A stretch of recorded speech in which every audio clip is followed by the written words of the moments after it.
and welcome to BB's Crafty Haven. I am Belinda, and thank you so much for stopping by my channel today. I just want to take a minute and thank everybody who subscribed to my channel to help me reach that first milestone of a YouTuber of 500 subscribers. It really, truly means a lot to me, and I cannot say thank you enough. And with that, I will announce the winner very soon, here in a minute. So stay tuned for that, and I hope you enjoy the video. So let's get on with the crafting and find out who won the $25 gift card. And congratulations, Viola! You won the $25 gift card for me reaching the 500 subscribers. Congratulations! And please contact me using my Instagram or my email, which you will find in the description box below. Again, congratulations and thank you to everybody. Now on to DIY number 1. We're going to start with some of these paint stir sticks, and I cut them down. I just basically just cut off the curvy part of the top of them, which I think brought them down to about 10 inches. And we're going to take 9 of them, and 4 of them we're going to set aside for now. So we're going to take 5 of them, and I'm just going to use my ruler to help get them all straight and even. And once we get that, I'm going to take some wood glue, and we're going to take some wood glue on the edges, and I just kind of smooth it out with my finger and stick them together like that. And I do that to all of them to get them to all stick together. And then we're going to take some bamboo sticks that I have that I cut down to fit the length of these, and I'm going to use wood glue and hot glue also to help hold these together to help stabilize them. So you'll see that here in a minute. I have to wipe off all that excess glue. I'm like very messy when it comes to glue. I use a lot more than I should, but there's this bamboo reeds I just cut down, and I'm just going to use some wood glue and probably a little hot glue to put those together, and that's what it looks like. And then we're going to take 2 more of the bamboo, but this time we're not going to lay them flat. We're going to stand them up. So we're going to use a little wood glue and hot glue. And the hot glue is very important because I really need that immediate hold, because we're going to stand them up on end. I know it's a little hard to see, but I'll show you here in a minute what I'm talking about if you don't understand what I'm saying, because sometimes I don't even understand what I'm saying. So, and I do this to both sides, just standing them up, and I use the wood glue and hot glue on both ends, trying to kind of even them up to make sure they're same width on the end. I don't know how to explain that, but you'll see here I just stood them up instead of laid them flat, and I'm pretty sure I do show that. Yeah, you can kind of see it better here. And then I took once I get those down and those are dried, I took these dowel rods I have. I think they're 1/4 by 12. And I cut them down to about, I don't know what I cut them down to, about 4 inches, I think. And angled the edges of them using my miter cutters, or whatever you want to call them. And I use a little wood glue and hot glue, and I had a little trouble with this, getting them to set straight. Now, Kathy Jo made a video just recently making a same thing I'm making, a picnic table, and she made hers a lot better and a lot smarter. I had a lot of trouble getting mine to even out, especially with this. This is another bamboo reed, and I marked it in the middle to try to even it out. But the way she pieced hers together was so much smarter, and I wish I would have watched her video first before I made my video, because I would have used her technique. So I almost suggest you guys watch Kathy Jo video on how she made her little picnic table, because hers came together a lot smoother than mine. She actually, instead of just piecing the sides together, she pieced the sides and the seats together and then slipped it into the table. It was to make sure they were even, because mine didn't come out even very well, so I actually end up having to take it a little bit apart off camera to try to straighten it out. I mean, this gives you a gist of what I did though, but it would have been a lot easier if I would have done it Kathy Jo's way. But here's the seating, and I just did it just like I did the tabletop with the bamboo and the those were the other four, I guess, stir sticks that I used, because I said we used a total of 9, and 5 for the top and 2 for the sides. So here's where I put that together, and it comes out uneven, and I have to fix it. But like I said, the way Kathy Jo did hers on this part, so much smarter. She's very talented and very smart when it comes to crafting, and actually anything. She's actually very smart. So definitely watch how she did hers, so you can get a better idea if you want to make something similar to mine, because mine did come out bigger. Hers is a little smaller. But I did fix it off camera. As you can see, it's a little more even. And then I just take my wax and I wax the whole thing. And then we're going to set this aside, and we're going to go on to DIY number 2, because we're going to make pieces and parts for these. With this little crate, I got like a pack at a thrift store. It was very cute. So I'm going to take some jute, and I'm just going to use some hot glue as I need it. And we're going to wrap this entire thing in that jute. But we're not going to go all the way up to the top right at this minute. I actually stop part of the way up to the top. I wrap it as much as I can, and then I stop. I don't know, not too far at the top, pretty close to the top. And I don't show me wrapping this whole thing, because that would just bore you guys all to death. It'd bore me to death just to watch it. So once I get that going, and we're going to finish wrapping that up. Okay, I take that wired jute from Dollar Tree, and I take some hot glue, and I put hot glue before I cut it, because if you don't, it unravels it. So I need better cutters, by the way. And I didn't measure how much I cut off. I just eyeballed it, and whatever looked good to me.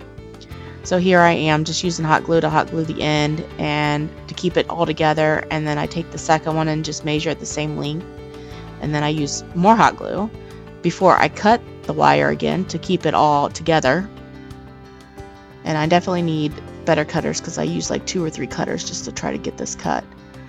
But then I'll take a bottle, like a paint bottle, and just kind of curve it so they're more rounded, I guess. And this is, as you can see, the jute is still attached to my crate. I haven't cut it off yet, because I wanted to add the handles. So I'm going to add the handles by using some hot glue, and then I'll finish wrapping it up. And I don't know what's going on with the video. I don't know if you're seeing what I'm seeing, but my video slowed down very tremendously, and I don't know why. Hopefully it does not show that on your guys' end.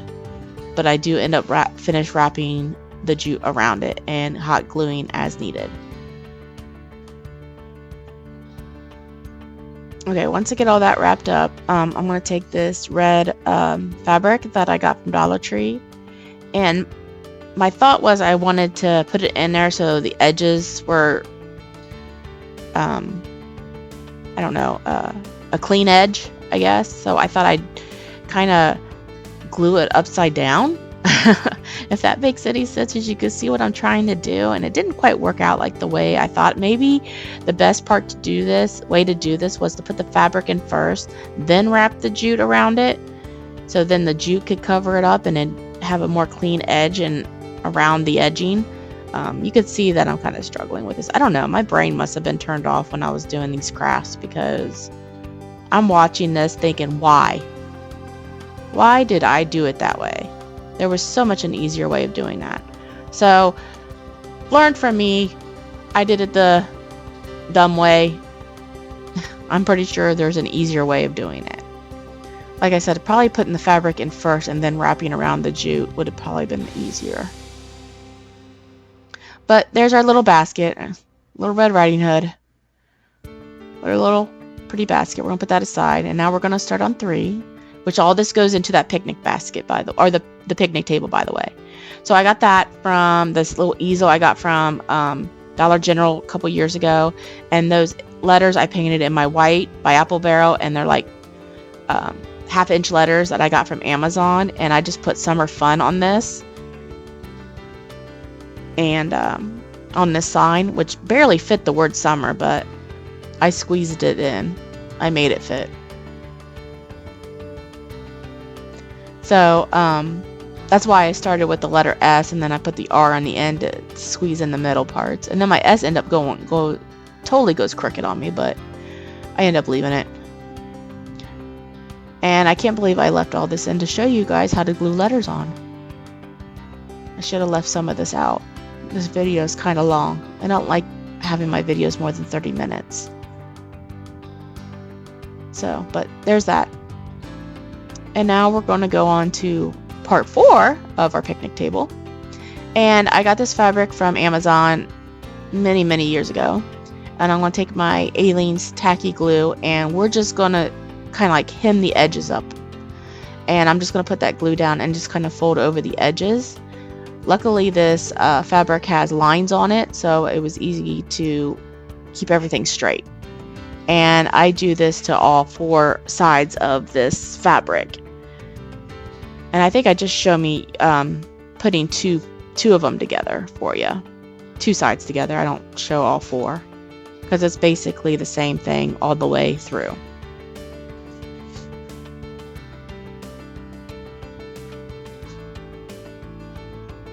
Okay, once I get those tacked down, now we're going to go on part 5. And I got these little plates from Dollar Tree. They come in that little teacup set that I'll show you here in a second. Those came out of that thing from the Dollar Tree. And all I do is I take my white apple barrel and paint them all white. And then after that, I take this like olive green, and I just take a little dry brush and dry brush around the edges because they have like a little raised edge on them, and I want that to come out. So I just kind of take a light dry brush to help bring out that design. And there we go. How pretty, how cute. Okay, once I get those done, we're going to start putting our picnic table together. Now, you can't really see so much in this, but you'll see a little bit more in the final reveal, so just bear with me on this. We're going to put our little plates down. And then, oh my god, I got the cutest thing at Five Below. You guys are not going to believe this. I went to Five Below with my bestie, and I found this at Five Below. It's a little lemonade set, but they come with like little cups and little lemonade jars, and it was so cute. I had to get it. So there's my little cups. Aren't they adorable? And I'm just going to set these all out and set this all down. And there's our little lemonade jars. We got pink and regular lemonade. And look at these little cups. Little stack of cups. I was dying. It was so cute. So I put some of it in my picnic basket. And I'm just trying to rearrange it so I can put the picnic basket on top of the table. And then I came across these are erasers. They had erasers at at Five Below, and I had to get them. These were actually only $1. The pack of lemonade was actually $5, but these little erasers were $1. So cute. We got a hamburger. I got a hot dog. I got pizza. Tell me if that's not adorable. I thought they were adorable. I was dying. I love the cute little minis. And then I also, of course, you got to have dessert too. I mean, you just can't have food at a picnic. You got to have dessert at a picnic. So I got some dessert erasers as well. And I put down a little cake, a little strawberry cake. Isn't it cute? Oh my god, I'm dying. It killed me. And then there's our little fun summer sign, which I had trouble getting in this view, but you'll see a better view of it in the final reveal. But that's it for this one. I hope you enjoyed this one. Let me know in the description box below what you thought of this little picnic table.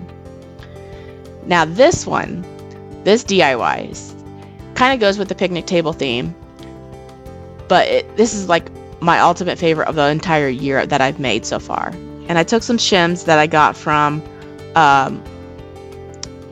Lowe's, and I think I have 8 of them down. As you can see, I left a little space at the top, and I'm going to put another set of shims on top of those in between them. Now the thicker part of the shims at the top and the thinner parts at the bottom, and I continue this pattern all the way through. Now I don't know the spacing in between each one of the top parts. I just kind of eyeballed it, and then I stuck the other shims on top in between each of those. As you can see, is what I'm doing. And like I said, this is like probably my favorite DIY of not only this video, but the entire year. So, and I just used some wood glue and some hot glue, and we just continue to do this all the way down. And it's you use 16 shims, 8 on top, 8 on bottom, I believe. And I promise I don't show all of this. At least I didn't think I did. I thought I cut some of this out. Maybe this is why my video is long, because I didn't cut enough out. I thought I had. I thought I sped a lot of it up and tried to cut a lot of it out, but yeah, we're just going to do that all the way down. Okay, now I say it. Okay, once we get that done, this is the back, and I take some shims, and I just hot glue some at the top and at the bottom. And as you know, shims, there's a thick end and there's a thin end. What I end up doing is taking another 2 sets of shims and sitting the opposite way on top of these 2 shims, so the basket sits flat instead of rocks, because as you know, one shim end is thicker than the other. So I end up having to take another 2 and stack those on top to even it out. I hope that makes sense, because I only showed me doing this part because I didn't realize it. I wasn't thinking when I did this, and then when I turned it over, it was kind of rocky, kind of rocked back and forth, and that's when I decided, like, oh yeah, these are shims, they're not even. So take another 2 to even those out by stacking them on top of each other in the opposite direction. So okay, there we go. And then I'm just going to take my white by apple barrel. Oh no, okay, not yet. I'm not taking my white by apple barrel, my bad. Okay, I'm going to take this piece of cardboard, and I'm going to take a marker, and we're going to kind of shape out the top of that, and kind of like, because it's kind of rounded and I want that shape. And then I want to cut out a piece, because I want to take 2 pieces and put one at the top and one at the middle to kind of go across it. So, and I use cardboard for that because I'm not a woodcutter. I can't just angle wood in an angle like that for some reason. I know a lot of people could, but if you want to use wood and have somebody cut that for you, that's fine. And I just try to use the width of the shim to measure that out to make sure I got the same width. And I just kind of take my marker and kind of piece it together. As you can see, it kind of slightly curves. And I cut that out. And then we're going to cut out a second one, a little lower. So it's going to be basically the same shape, but not the same length, as you can see, because we are tapering down. So I just do the same concept, but I use the piece that I used at the top so I can get that same width. And I just cut that out as well. Now, I don't want this to look like cardboard. I want this to look like the wood. So what I do is I take my lightweight spackling and I go around the entire edge of the cardboard. Fill in all those little cardboard piece edging in. I mean, because if you look at the edge, you can tell it's a cardboard. So by doing that, that kind of disguises the fact that that's cardboard. And it really does work. Like, towards the end of this, you're not going to realize that those pieces are cardboard. The only reason you're going to know is because you see me doing it now. So I do that to both pieces. And of course, they dry. And I'm going to use some wood glue and hot glue, which technically don't have to use the wood glue. I do use hot glue. You can use Alene Tacky's glue on this because this is cardboard and not technically wood, but you are sticking it into wood. So, I mean, whatever you choose is fine. And I just tack that down. And I do the same thing to the top. Use a combination of both so we can have that permanent hold in, that immediate hold kind of a deal. And then after I get this all together, then I paint it white in my apple barrel. And I paint the whole thing. I paint the back and the front. The whole entire thing gets painted. The back, I don't do as much coverage as I do the front, but we're going to take our gray. It's like a gray granite. I don't think that's what this one's called, but it's the same color as a gray granite. I couldn't find gray granite when I was looking for it because I ran out. But this is the closest I could find. I can't actually remember the exact name of this, but I just dry brush this gray all over this. The key to dry brushing this is to stay in the same direction.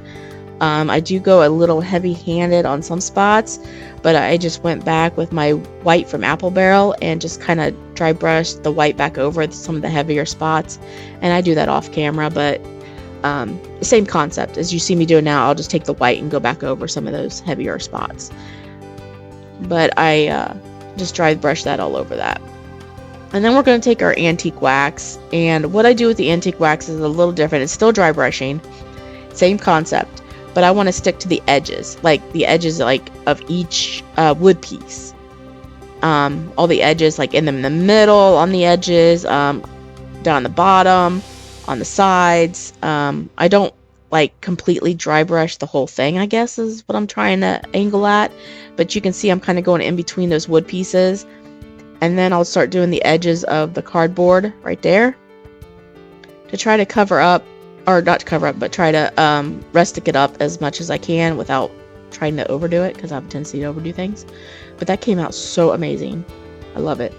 Now, I just did what I wanted, the rope from Dollar Tree, but I ran out of the brown rope from Dollar Tree, so all I had was the white nautical rope. And you can use tea or coffee, which I actually recommend instead of paint, but this is just what I had in front of me, and this is what I used. You could do it this way if you like, but this is just what I had in front of my eyes right now, so I just grabbed it, and I took some water and just kind of soaked the rope in there to darken it up. It actually came out pretty good. I mean, I would have rather had the brown rope, but this actually turned out pretty good. So, and I just kind of soaked it in there and moved it around with my hand and wringed it out and kept messing with it. I do eventually add some my wax from Apple, or no, my wax is not Apple, but my wax is Folk Art. I keep saying Apple Barrel. It's Folk Art wax, and I add a little bit in that to help darken it up just a little bit more, not a lot. And then I'll take, after I get this done, I actually just take my dryer and just kind of dry it. It's still a little damp when I'm messing with it and adding it to the craft, but enough that I can mess with it and not mess up anything. So it's a little, I dry it a little bit, wring it out and dry it. Let it soak some. And then once I get there, this is the difference. That's a big difference. So it's still a little damp, but like I said, I took my dryer to it just to dry it enough that it wouldn't leak onto my project. But we're going to take the rope, and the first thing I do is I just take hot glue, but the hot glue is just mainly just to hold it into place for right now. And because I'm going to take my staple gun here and we're going to staple that down in there. And the hot glue was just to help me hold it while I stapled it down. And this is just a really cheap staple gun from Amazon. But once I get that done, I end up taking some hot glue at the top because I want that rope to lay a certain way, so the hot glue will hold that where I would like for it to hold. But I don't take the staple gun to the top. I just use the hot glue, and it's held up fine, so I'm not worried about it. And then I take some more of that fabric I got from Amazon, and you should have done this first before you added the rope, but my mind doesn't think that way. So I actually just, on the back end, I just take some hot glue and I just kind of tack that down. And yes, this is the back we're looking at, because I want to wrap it around the front to help cover some of that front. So it's going to cover the top edges too, but it's going to give it a clean look. But see, this is why you should have added this before you added the rope, because I had to cut a spot for the rope. But again, this is the back and nobody sees it, so I guess it doesn't really matter. It depends on how you want to do it. I always have to figure out the difficult ways to do it and then do it that way. So, you know, some reason I like to make things a little rougher. So once I get that kind of tacked down here, I want to flip it forward just like this and up under that rope. And what I'm going to do, because I don't want that hot glue to show, or it kind of makes it a bubble sometimes under the fabric, I end up using some tacky glue to help tack that down. And I just kind of run it under the edge and just tack it down. After that, I've got this half round. It actually came in that pack of 3 you can get from Dollar Tree, and that's the middle one. But I already had that cut in my stash, so I must have used the other half for something else last year, or maybe I'm using it for the same thing this year. I don't know. And you really don't have to do this part, but I felt the need to paint the entire thing white, like as a base coat. But you really don't need to do that, so I just put a very thin coat of white on it. But you technically don't. I just felt the need to do it. And then I'm going to take this, it's like a forest green, and we're going to take it and we're just going to run it around the edge. Obviously, this is going to be a watermelon, or half of a watermelon. And when I go around the edges, and it doesn't need to be perfect because watermelons aren't perfect either, so I'm not worried about my lines being really straight or anything. I don't want it to go too crazy, but it doesn't need to be perfect. And I also go around the edges and a little bit on the top where that green will be to help cover up some of that. And then once I get that done and dried with the with my heat gun, I'll be done with it here in a minute, I promise. Just trying to darken some of that up a little bit. And then I'm going to take the red, I think it's like Red Holiday. It's a little bit of a lighter red. So I'm going to cover that entire middle part with that red and a little bit at the top edges of that. And I think I actually end up doing 2 coats of this, but I only show you guys the one. But I think I do a second coat off camera because I think it looks a little deeper red in person, I think. Yeah, I'm pretty sure I do a second coat of the red. And then after I get that all dried and done and dealt with, we are going to take our Posco markers. This green is a little bit of a lighter green than the green I used. And we're just going to run a line right in between the red and that darker green, and that's it.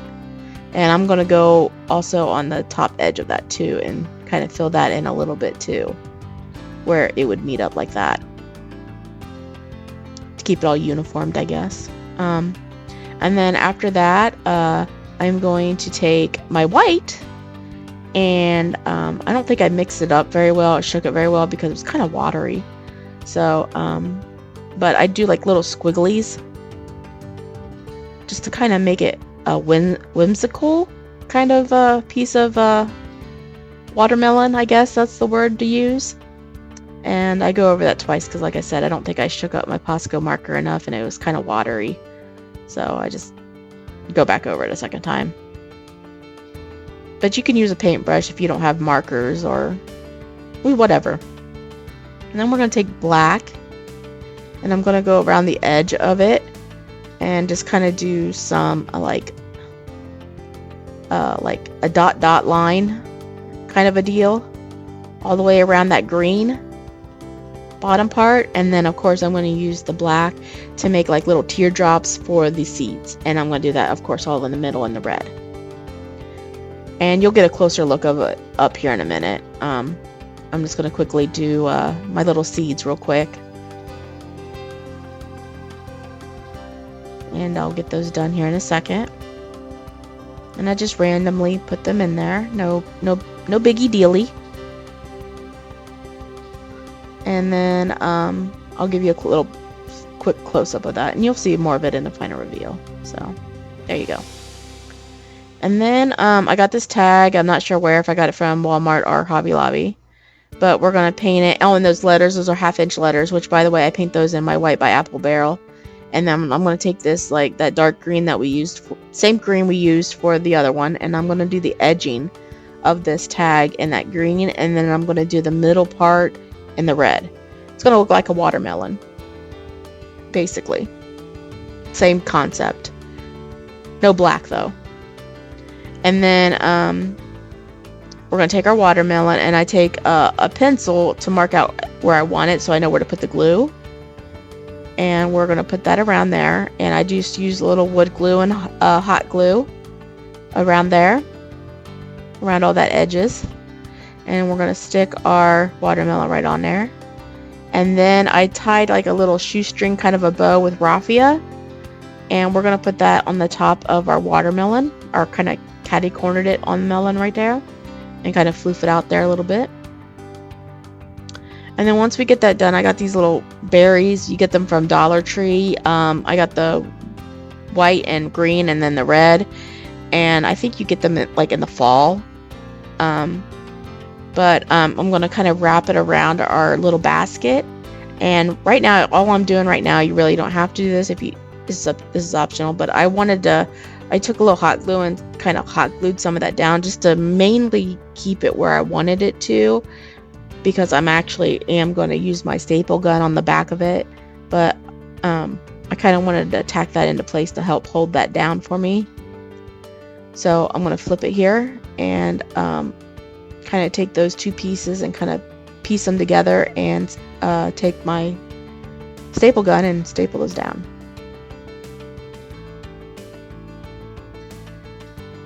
And then I'm going to finish wrapping it, and we're going to come back up and around the bottom corner of this, and then I'm going to staple that as well, that end as well, and then cut off the excess because I don't need all that.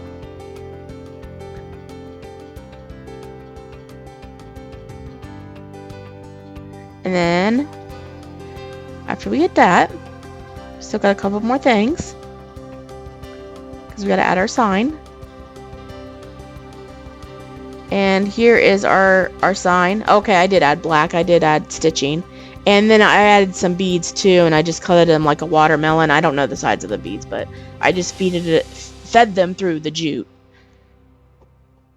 And we're going to take our staple gun and staple those on. And then once I get that stapled on, I take the jute and then knot it on there.